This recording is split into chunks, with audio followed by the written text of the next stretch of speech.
Welcome to student dictation. Dictation 5 second बाद शुरू होगा।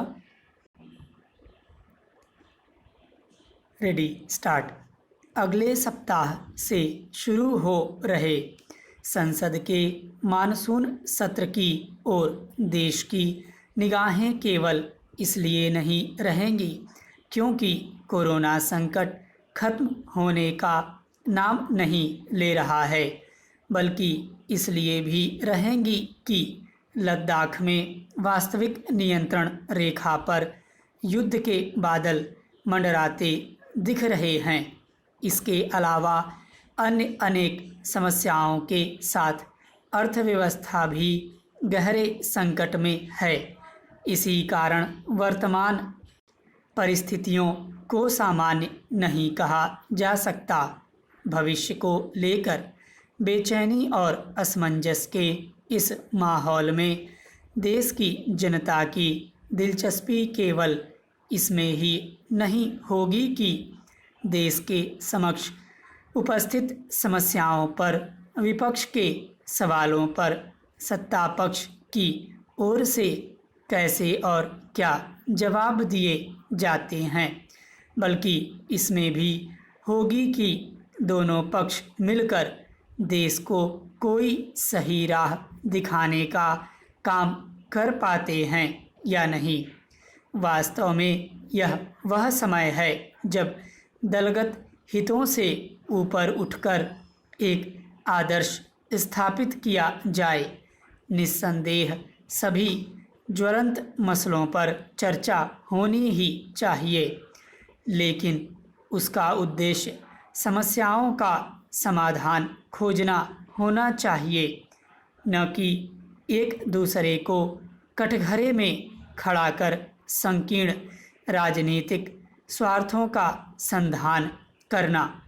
दलगत राजनीति हितों के बजाय देश हित को प्राथमिकता मिले, यह सत्ता पक्ष को भी सुनिश्चित करना चाहिए और विपक्ष को भी।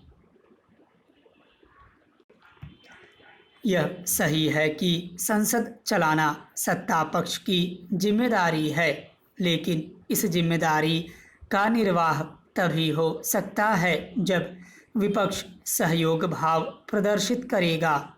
कोरोना संकट के कारण प्रश्नकाल स्थगित करने की घोषणा होते ही विपक्षी दलों ने जिस तरह आसमान सिर पर उठा लिया, वह कोई शुभ संकेत नहीं।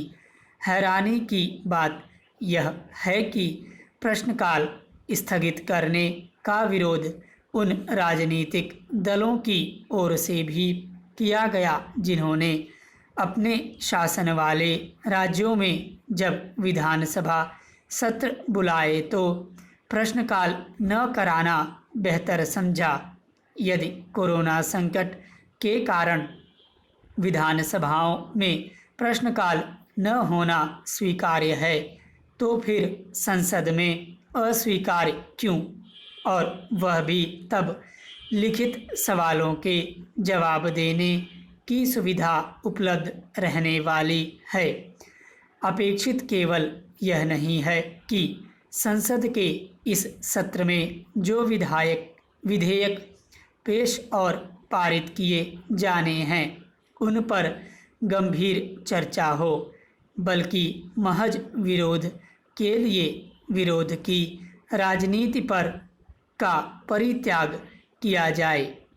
कम से कम चीन की चुनौती पर तो संसद को एकजुट दिखना ही चाहिए, जहां विपक्ष को सरकार की नीतियों और उसकी ओर से पेश किए जाने वाले विधेयकों का हर हाल में विरोध करने की प्रवृत्ति का प्रदर्शन करने के बजाय सकारात्मक एवं उपयोगी सुझावों के साथ सामने आना चाहिए।